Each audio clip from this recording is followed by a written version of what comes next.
Hello guys, വീണ്ടും ഞാൻ തന്നെ. അപ്പോൾ ഇന്നൊരു ചെറിയ കുട്ടി വ്ളോഗാണ്. അപ്പോൾ ഇവർക്കൊക്കെ ടാറ്റ പറഞ്ഞ് ഞാൻ നേരെ ആലപ്പുഴ പോയി എത്തിയപ്പോൾ ലേറ്റ് ആയപ്പോൾ ഞാൻ കിടന്നുറങ്ങി. പിന്നെ പിറ്റേ ദിവസം രാവിലെ ആയപ്പോൾ ഞാൻ പുഷപ്പൊക്കെ അടിച്ച് കുറച്ച് നേരം കസിൻസായിട്ടിരുന്ന് അവിടെ നിന്ന് നേരെ കൊച്ചി ഇൻ്റർനാഷണൽ എയർപോർട്ടിലാണ് ഞങ്ങൾ വന്നത്. കാരണം വേറെ ഒന്നുമില്ല, ഞങ്ങളുടെ ചേട്ടൻ 8 വർഷത്തിന് ശേഷമാണ് നാട്ടിൽ വരുന്നത്. അപ്പോൾ അതിൻ്റെ വലിയൊരു എക്സൈറ്റ്മെൻ്റ് ഉണ്ട്, സന്തോഷമുണ്ട്.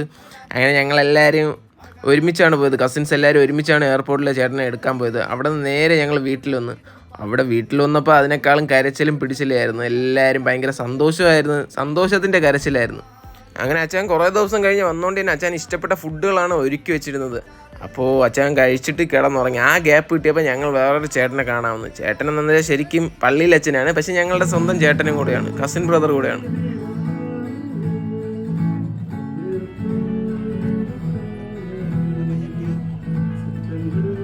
അങ്ങനെ ഗൈസ് കുറച്ച് നേരം അച്ഛൻ ഞങ്ങൾക്ക് പാട്ടൊക്കെ പാടി തന്നു. അവിടെ നിന്ന് ടാറ്റ